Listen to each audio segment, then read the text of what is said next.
Hello, BookTube. I have yet more new arrivals for you. Another gigantic pile of new arrivals on this cold, calm before the storm day here in Boston. It's got that iron metal feeling in the air that always presages precipitation of some kind or other, especially winter precipitation.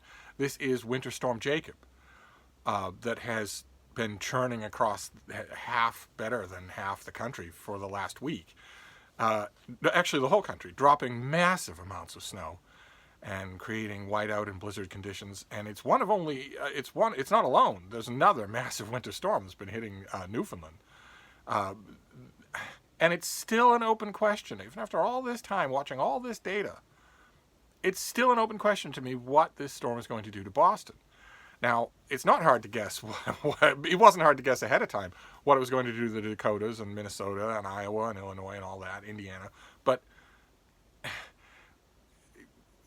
its actual effect on Boston is tough to call. Will it be a wintry mix of sleet and snow? Will it be sleet? Will it be snow? And if snow, will it be an accumulation? And even that's not hard to tell for the rest of New England. It's easy to see that Vermont is going to get what we now call plowable snow out of this. And New Hampshire is going to as well, and Maine, of course. But Boston is right on the line of a lot of these models. So I don't know what's going to happen, but I know that something is. Because I was just out with the bean, and it's cold, but it's also got that pregnant feel. But anyway, but that didn't stop mail, and it didn't stop new books from piling up, so I thought we'd look through them all. And for your viewing convenience, I have lumped these roughly by categories. So the first category that we're going to do is YA. Got a bunch of new YA I want to show you. Starting out with this one. This is by Owen Nichols. This could be a debut. But let's see. This comes out in mid-February, and this is by Owen Nichols, and it's called Love Unscripted. And let's see here. Owen Nichols is a screenwriter with a master's degree in script writing. He lives in Norwich, England with his family. No mention of another book. So this might be his debut. It's London 2008, on the eve of President Obama's election. Remember President Obama's election, where he called Mexicans rapists, and the day of his election, the day of his inauguration, and the day after, he not only lied about the obviously visible and easily verifiable size of his inauguration crowd, but then ordered his first press secretary to take the podium in the press room and tell a blatant, easily provable lie. The very first thing. I want the very first thing you say to be a blatant, easily disprovable lie about the size of my inauguration crowd. Remember how President Obama did that? And how he was so eager to brag about the size of his inauguration crowd that he had a blown-up photo of it taken and framed behind glass and put on a hallway where he could be interviewed by David Muir. And the date on the inauguration photo was wrong. It was not inauguration day. Remember all that? How he couldn't put one sentence together, even with a script? That's what we're going. We're going all the way back to 2008. Yeah. Well-spoken, loving family man with a Nobel Prize. Yeah. Amid the fizzy glow of hope and change and promise, Nick and Ellie meet and fall in love. Thus begins this book. It is his debut, his feel-good debut novel that explores how even a hopeless romantic can learn that in real life, love isn't and shouldn't be like what we see in the movies. I don't know why you would write that on a pub sheet. The love in this book will be exactly what we see in the movies. The author is a screenwriter, for Pete's sake. Nick is a film projectionist, and for most of his life, he's measured his relationships and human interactions by the standards of his favorite movies. On the night of 2008's historic election, he meets Ellie, and nothing is ever the same. She has wit, charisma, and quizzical eyebrows of broadcast news-era Holly Hunter, and the neon red hair of Kate Winslet in Eternal Sunshine of the Spotless Mind. At least that's what at first caught Nick's attention. A cinema devotee and lover of great love stories, Nick always fancied himself a Tom Hanks of his own romantic comedy, and when sparks flew with Ellie that night, he swiftly cast her as the Meg Ryan of his story. For 4 blissful years, Nick loved Ellie as much as he loved his job as a film projectionist. We've already been told that he's a film projectionist. Thanks. It was just a paragraph ago, so you don't need to repeat it. Wholly, earnestly, and cinematically. However, when Ellie moves out announcing she doesn't love him like she used to, he can't make heads or tails of things. As he flashes back to their only in the movie's beginning, Nick is forced to sift through his memories to figure out where it all went wrong. Is he really the rom-com hero he believes he's been, or did this Harry let his Sally down? And can they, in real life, have a happily ever after? It's not just the Harry met Sally for years that is being sent up here as artificially movie-like. The whole of that premise that we just read is artificially movie-like. So, and this is YA. So there's no, well, I don't think that it's being billed as YA, but it clearly is. And I don't think there's any chance at all that this script will go the way those events, many of you have experienced those exact same events in your personal life. Maybe not for 4 years, but many of you have experienced those exact same events, and you know how they go. It's tawdry and a little embarrassing and awkward, and there is no upside to it. There is no redemptive arc. There is no happy ending. It's just tawdry. It's that 2 years later you meet them in a supermarket. They're not happy, you're not happy, but you're still not getting back together. And neither one of you is fundamentally changed. That will not happen in this book. What will happen in this book will be another kind of Hollywood screenplay. Not just the one kind, just a different kind. But I could be wrong. We shall see. It's a debut, so we'll cut it a lot of slack. Then this next one, again, we're sticking with YA. This is This Train is Being Held by Ismay Williams. And this comes on sale in mid-February. A poignant love story told by Latin American author Ismay Williams, whose experiences helped shape her narrative. Her first novel, Water in May, which came out in 2017, received a star review and was designated a best book of 2017 by Kirkus. No small thing. When private school student Isabel Warren, the author's name is Ismay Williams, her protagonist's name is Isabel Warren, meets Dominican-American Alex Rosario on the one train, she remembers his green eyes and gentlemanly behavior. He remembers her long ballet dancer's legs and untroubled happiness, something he feels belongs to all rich kids. As the two grow closer in and out of the subway, Isabel learns of Alex's father, who is hell-bent on Alex being a contender for the major leagues, despite his desire to go to college and become a poet.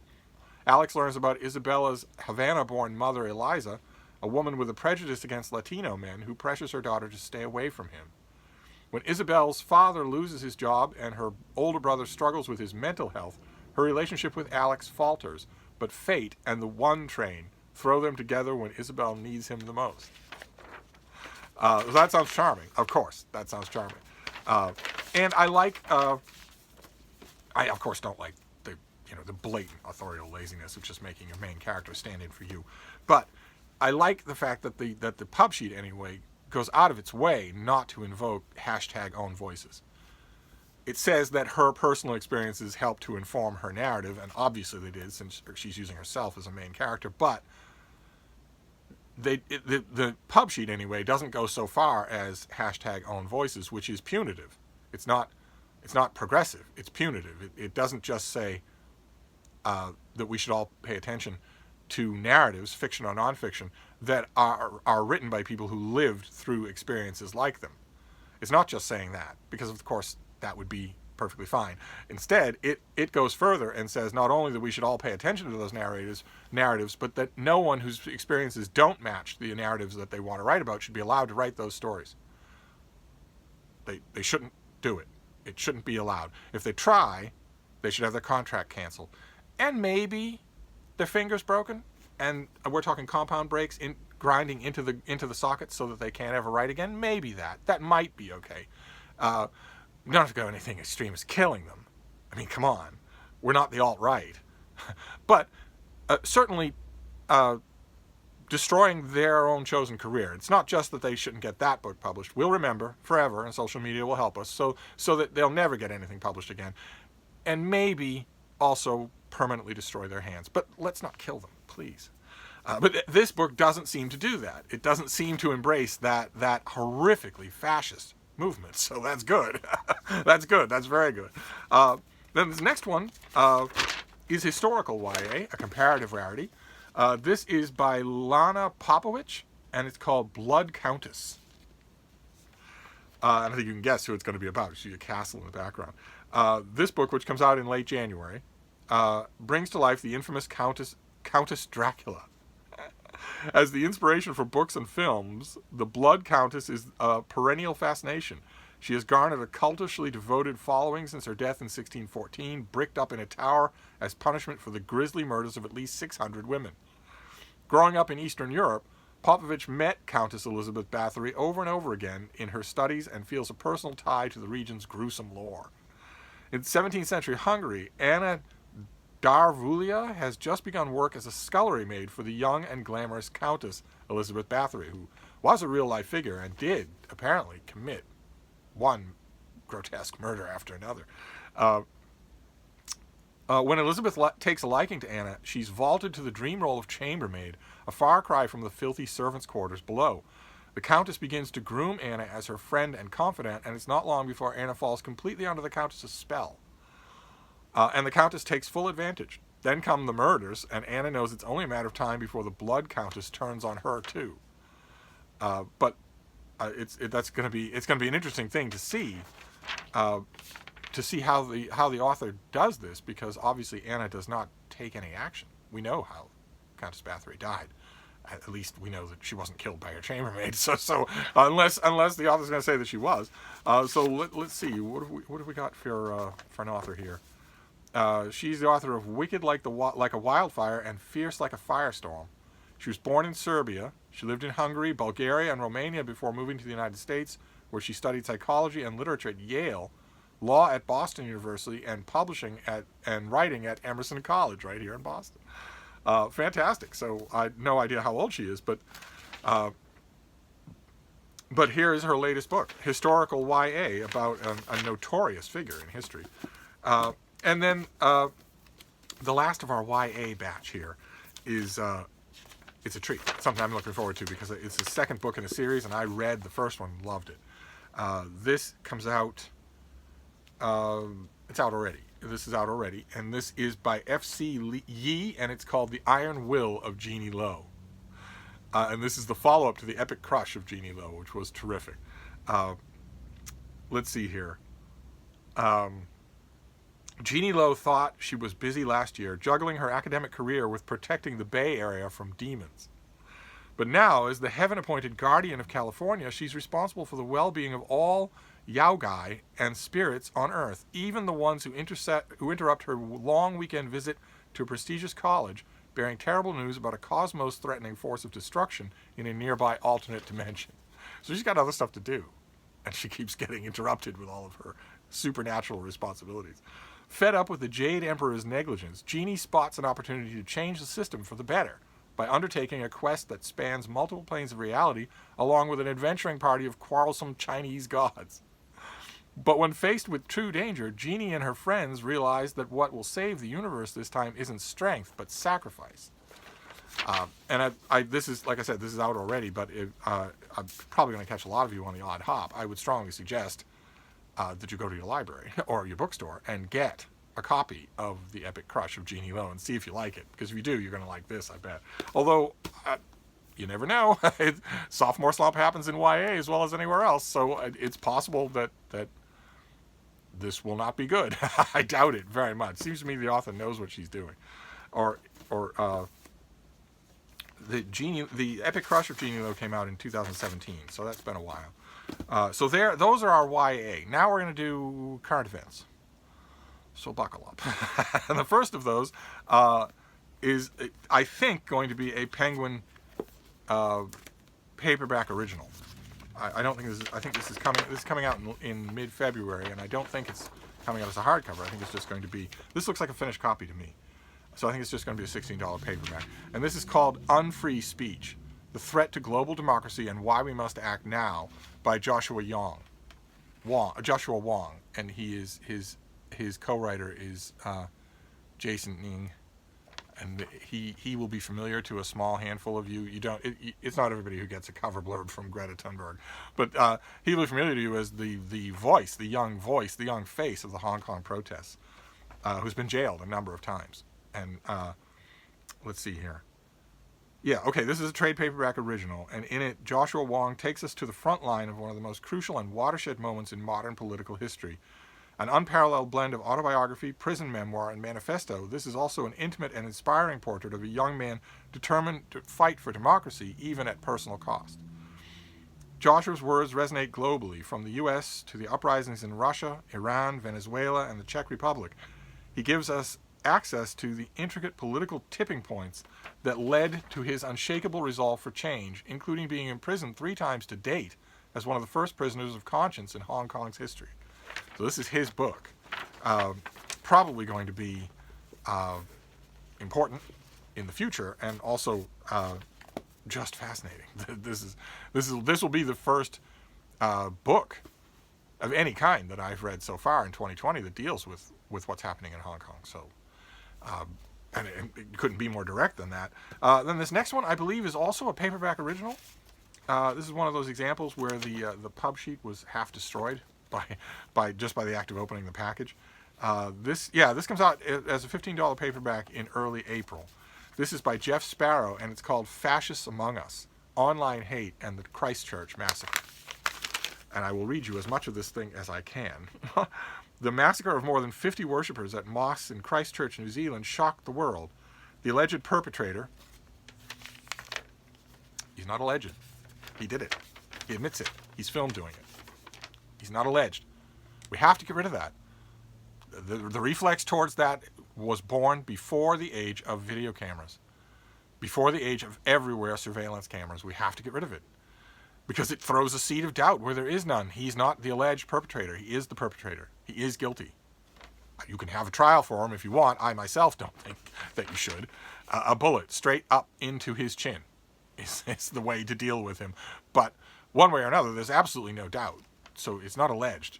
It doesn't become true when a court says it if it's on film. Anyway. The alleged perpetrator expressed a particular ideology described as fascism. But what does fascism mean today? And what kind of threat does it pose? In this book, the author traces the history of the far right around the world, showing how fascists have adapted to new politics in the 21st century. And the rest of it is sort of destroyed by the pub sheet being ripped apart. But this is the sort of thing that I read. I mean, I have to. I'd be interested anyway. It's going to be really tough reading. It's a very, I don't know if you can make it out, and it's a trivial point compared to the seriousness of the subject, but it is a very nicely done trade paperback. It's well put together. So for $17, is that how much we said it was? For $15 or $16, this is going to be probably well worth your time to do. $15, yeah. So that is Fascists Among Us. That is the second in our current events trilogy, and the third one, we don't stray far. This is by Philip Rucker and Carol Lenning, and this is A Very Stable Genius: Donald Trump's Testing of America. So you can probably guess. I have to read these things. You don't, but I have to. I would feel wrong if I weren't reading these things, these Trump books. But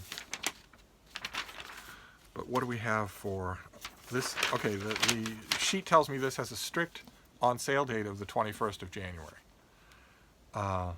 which is Tuesday. Yes.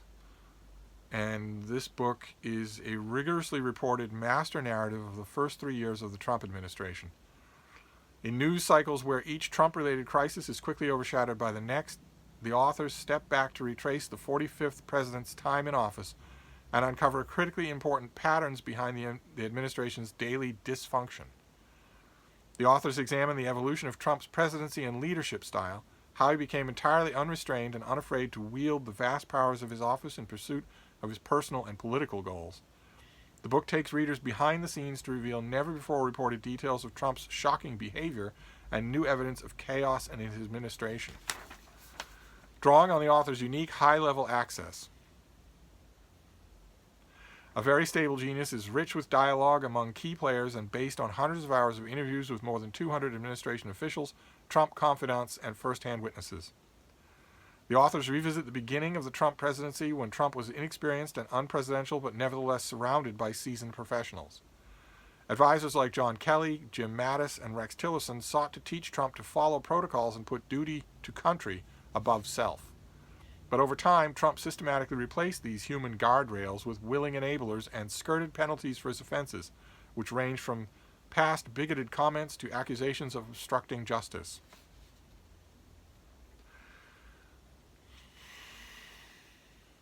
Now he is emboldened, and there is a new ethos in the West Wing.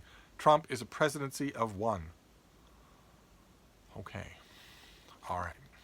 Well, like I said, I have to read these things. You don't. We'll see if these authors have anything to say. They certainly are. The pub sheet is certainly lying. So we'll see what the book says. They did not have access to dozens and dozens of high-level officials in the Trump administration. They absolutely did not have that. And the other lie, the other notable lie in the pump sheet is that idea that they are taking a step back to look at the Trump administration. The implication being that what they're not doing is Trump scandal cash and grab, like 24 people have done already, where the thing that's going to catapult this book to the #1 bestseller list and keep it there for weeks, the thing that, in other words, is going to make its two authors millions of dollars, will be new scandalous details that no other book has had, that Bob Woodward hasn't had, that Michael Wolff hasn't had. They'll want new scandalous details, even if the person who's handing them those details has an axe to grind against Donald Trump, hasn't been in the West Wing in 3 years. It won't matter. It won't be vetted the way that pub sheet is describing. That is the reason why these books exist, most of them. I've only read one in the last 3 years that obviously didn't care about such things, and nobody knows about it. It didn't sell at all. The reason for being of this book and books like it. I mean, look at the cover, for Pete's sake. Like this was a comic book. When this is incredibly serious. It's acting like it's a comic book. And they all do. I mean, Bob Woodward's book was the same way. Michael Wolff's book had Trump screaming. Bob Woodward's book had, deep red and squinty eyes, as if you need to dramatize this. The reason for existence of all of these books is to cash in. The reason for the existence of all of the books that I am calling Trump books is very Trumpian. It is to game the system and grift it for money, for short-term profit, no matter what the damage to me, for me. And I don't know. I haven't read this book, so I don't know for sure that it will avoid that. But it's my strong suspicion that this will be just another one of those kinds of books. So, like everyone else who reads it early, I will be scanning it for those salacious details. What new detail is there? What horrible thing did he say to so-and-so or so-and-so? Some of them have leaked already on Twitter. Some of the details from this book, have leaked already on Twitter. They're not going to make a bit of a difference. All they do is turn this into a soap opera, and that's how we got this guy in the first place. So you can tell. It irritates. but we're going to move on. And we're going to move on to something nicer. Not that it could get any less nice than Fascists Among Us and A Very Stable Genius. We're going to move on to murder mysteries. I just recently read a Georgette Heyer murder mystery. I reread. It was a reread, but I hadn't remembered much of it. It was called Detection Unlimited, about a murder in a small British town, a village. Georgette Heyer wrote a lot of those kinds of murder mysteries. They are all, I don't remember a single one that disappointed me at all. And there are plenty of other authors that did too, and they're all in my mind because the Brattle Bookshop here in Boston, a used bookstore here in Boston, recently got a huge amount of paperback, read it and throw it away murder mysteries. A huge amount of them. Good, bad, indifferent, tons of them. And they present a perennial temptation for me. I made a grand pronouncement on this channel that I would avoid getting them because, of course, you get it and then it's gone. You're not going to keep it in any way, with very few exceptions. You're not going to keep it because most of these things you're not going to reread, or at least you're not going to reread them intentionally.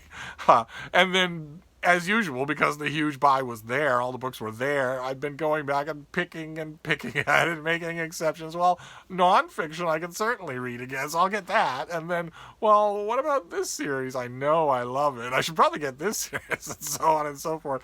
But it's also caused me to go to my own collection and pick out the murder mysteries that I have here and do a lot of rereading. I love a good murder mystery. I really do. I even love a bad one. And really it was Detection Unlimited. Really it was that Georgette Heyer story set in an idyllic little village in which, when the horrible hated person dies, these are the ancestor. It's the ancestor of the so-called cozy murder mystery. one of the foremost elements of the foremost cozy mystery is that although the whole thing is based on a murder, the murder isn't supposed to quote unquote count.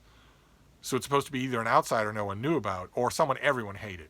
So the implicit thing is, well, we can concentrate on the ins and outs of the whodunit because we don't have to worry about remorse. And Detection Unlimited is very much a forerunner of that because no one likes the deceased, the guy who dies in the third chapter. Nobody likes him at all. So the whole question is going to be who killed him, but there's a lot less psychic freight involved. And I loved it so much that I have been looking at all my other murder mysteries and paying attention to murder mysteries as they came to me. I have 3 murder mysteries I want to show you. The first one, I think we may have seen a couple of these before, but these are finished copies. So I'm going to be getting right on them. The first one is by the mother-son writing team of Charles Todd. This is A Divided Loyalty. These lovely, lovely Ian Rutledge murder mystery covers. Let's see here. In A Divided Loyalty, Chief Inspector Brian Leslie, a respected colleague of Ian Rutledge's, is sent to Avebury to get to the bottom of a gruesome scene involving the murder of a young woman next to a mysterious figure-like stone where no one in the village recognizes her or admits to it. And how did she get there? Despite a thorough investigation, it seems her killer has simply vanished. Rutledge, returning from the conclusion of a case involving another apparently unknown woman, is asked to take a second look at Leslie's inquiry to see if he can identify the victim. This presents a tricky conundrum for Rutledge, for he has to walk a fine line of solving the case without showing up Leslie's failure to do so himself. Besides, Rutledge is convinced Chief Superintendent Jameson only hopes to tarnish his earlier success with a similar case of sabotage and outcome of the current one. And you know that the fact that both the women in Rutledge's old case and in this new one are unknown in their locales, you know that's going to be important. You know it's going to be connected. With nothing much to go on besides vague clues, Rutledge too struggles to find a solid lead in Avebury. Slowly widening his search beyond the village, he discovers that unlikely, possibly even unreliable clues are pointing him towards someone very close to the investigation, presenting a potential outcome that might solve the mystery, but not without drawing down the wrath of the Yard in the process. And this is set in Avebury, a village surrounded by great prehistoric stone circle not far from Stonehenge. And that the pub sheet points out that is a signature of this series, which is to evoke atmosphere of place. I agree. I haven't read all the Charles Todd murder mysteries. there are quite a few of them. I haven't read them all. In fact, I don't think I even read the last one, and there's really no excuse for that because there was no excuse ever. Because I have the Boston Public Library. It was not a bad library, as libraries go. But also, there's no excuse for it because I got it. I got the last Charles Todd murder mystery in the mail. Yeah, okay. Oh, goodness gracious. Yeah, there are 20 Ian Rutledge murder mysteries, so there's quite a few. I haven't read them all, but I'm looking forward to reading this one. I've got the mystery bug now. And then the next one this is something I think, again, we've seen on this channel. This comes out in early February. This is The Killing Tide by Jean-Luc Benelec. And it's a murder mystery set in Brittany. It's another atmospheric type thing. Jean-Luc Benelec is a murder mystery writer, but even though he is a 21st century mystery writer, if you were to pluck him out of his writing chair and deposit him on the bridge of the Enterprise D, he would do a better job and be a more interesting captain than Jean-Luc Picard. That's just a side note. So let's see. This is the 5th novel in the Brittany series, featuring the ornery but reluctantly charming Commissaire Dupin. The Brittany mysteries have long been lauded for their striking depictions of coastal Brittany, twisty, satisfying mysteries, and decadent food writing. And in this book, Dupin has sworn that he would never take a case at sea. He would never leave the mainland, and he has to do that in this book. Deep-sea fishers, dolphin researchers, smugglers, and an island shrouded in myth in the middle of the rough Atlantic Ocean. Dupin has sworn he would never again investigate on the ocean, but his 5th case takes him offshore, off the west coast of Brittany, on a beautiful summer day in June. He lands on the unique Isle de Seine, populated by more rabbits than people, where the hairdresser arrives by boat and which is formerly inhabited by powerful witches and even the devil himself. In front of this impressive backdrop, between the islands, oh goodness gracious, of Moline, Uisant, and the Bay of Douarnenez, None of these things are anywhere near Galway. Dupin and his team follow a puzzling case that pushes them to the very limits. And I'm all for it. I don't know if I'll be drawing any mottos from these modern day murder mysteries that I read. I don't know if I'm drawing any lessons. Of course, the natural impulse, and I'm sure that I'm not the only one who has it, so don't get on my case. I'm sure that some of you think it too. The natural impulse on my part is going to be to say that the older murder mysteries, the ones like from a generation ago with Georgette Heyer, will be better constructed and certainly better written. But that could be wrong. That could be wrong. And then this next one is a debut, and the Charles Todd and the Jean-Luc Picard are atmospheric murder mysteries. There are entries in a series. There's an element. I mean, there are murders involved, and you want to be paying attention to red herrings and likely suspects and whatnot. But there's an element of enjoyment in them. They are books in a series. The world is not coming to an end. No serious issues are being raised. There's an element of make-believe in them. No offense to the authors. I think you know what I mean. They're meant to be enjoyed. They're meant to be light fare. This next one does have a murder in it, but it is clearly not meant to be taken lightly. It's clearly meant to be very serious. This is the author's debut, I believe. This is John Fram's book, The Bright Lands. Let me tell you about it here. The book opens with Joel Whitley. Joel was shamed out of the conservative Bentley. It's a town in Texas, small town in Texas, a football-obsessed town in Texas called Bentley, 10 years ago. And while he finally made a life for himself as an out gay man in New York, his younger brother Dylan's disappearance forces him back to a place he thought he'd escaped for good. Meanwhile, Sheriff Deputy Starsha Clark stayed in Bentley. Joel's return brings back painful memories, not to mention questions about her own missing brother. And in the high school hallways, Dylan's friends begin to suspect that their classmates knew far more than they're telling police. Together, these unlikely allies will stir up the dark, deep-seated mysteries their town has long tried to ignore, drawing the attention of dangerous men who will stop at nothing to see their crimes stay buried. And again, like in the Charles Todd murder mystery, you know that those two missing people are connected. You know that the person who made the sheriff's, her brother? The people that made her brother disappear are the same people that made the main character's brother disappear. You know that's going to end up being true. It's not going to be that there are coincidences there. But no one is quite prepared to face the darkness that's begun to haunt their nightmares, whispering about a place long thought to be nothing but an urban legend, an empty night, a flicker of light on the horizon, the Bright Lands. And curiously, along with the standard pub sheet for this book, stapled to it, in fact, is what, as far as I can tell, just a statement from the author. It's not part of the publicity material. It's just, and it's not in the book. It's not an excerpt from the book. It's just a statement from the author. When I was a young boy in lonely Texas, I was often told by friends and family that they had no problems with queer people, none at all. They just didn't want queer behavior shoved in their faces, didn't want queer people getting into their business, wished that queer people would just get on with whatever they did someplace else. From a young age, it was clear to me that what they meant by someplace else, a city, ideally, but the bottom of a lake would do in a pinch. I wish I could say here that the author is wrong. I wish I could say that attitude doesn't exist anymore. I wish I could. But he set his book, he goes on, this is a 2-page statement. He set his book in Texas football country, which will be much the same as Iowa football country or Indiana football country. Texas is football country. And starting in high school, I saw the way some of my friends who played on the school's team seemed to float a few inches above the ground in the fall. They'd be stopped while buying fried chicken and implored to give the Hornets hell on Friday.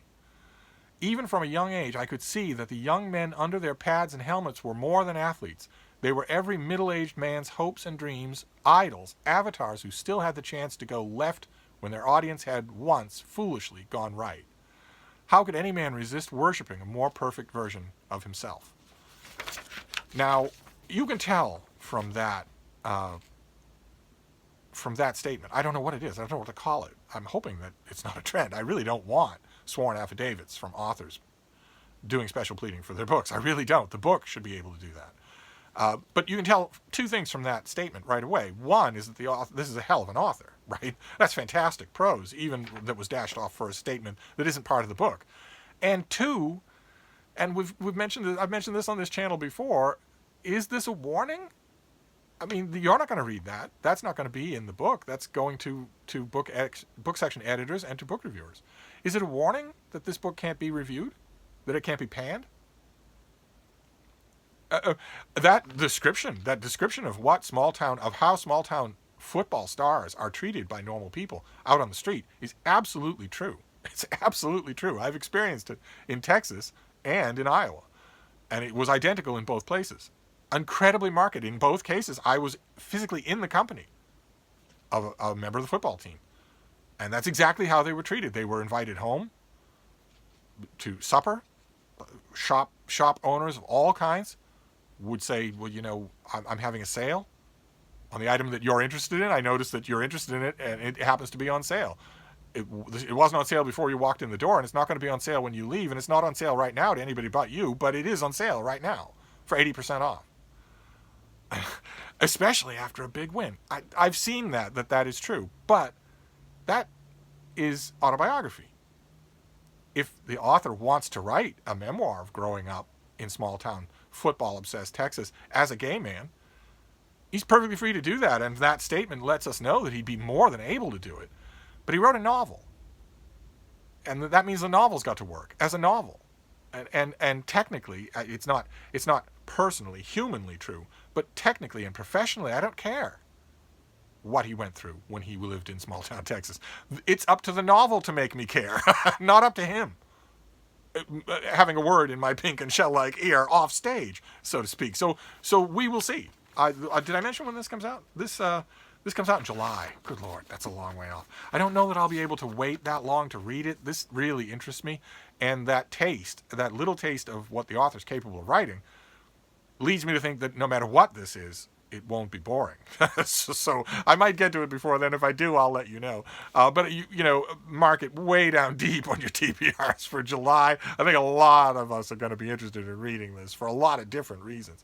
But I'll let you know. The closer we get. So there you go. Another hideously long video of new arrivals. We have 3 mysteries. We have The Brightlands, The Killing Tide, and A Divided Loyalty, and a little architectural note here. The Brightlands is going to cause me trouble, not just for thematically, but that it's slippery. I want to make a steam pyramid. You can't have a slippery book if you're going to make a sleeve. Then A Very Stable Genius, the latest big tell-all Trump book. Fascists Among Us, which is about the Christchurch massacre, but also more broadly about where these young men are coming from and where they're learning to be what they are. Then Unfree Speech by Joshua Wong, the face of the Hong Kong protests. We have The Iron Will of Jeannie Lowe, a YA book I'm really looking forward to. I really hope I like it. Blood Countess, some historical YA fiction. This Train is Being Held, in which, for the first time in recorded history, some good comes from the one train. And lastly, Love Unscripted by Owen Nichols, whose partisans are probably going to be all up in my business about calling it a YA novel. They're probably going to tell me, no, it's not. Okay, so I'll have to read it and make sure. It certainly it sounds like one and acts like one and walks like one and quacks like one, but it might not be. You never know. I'm not sure I would be able to tell. But we shall see. So there you go. There are some new arrivals to torture your TBR. But I'll be back. Thank you, BookTube.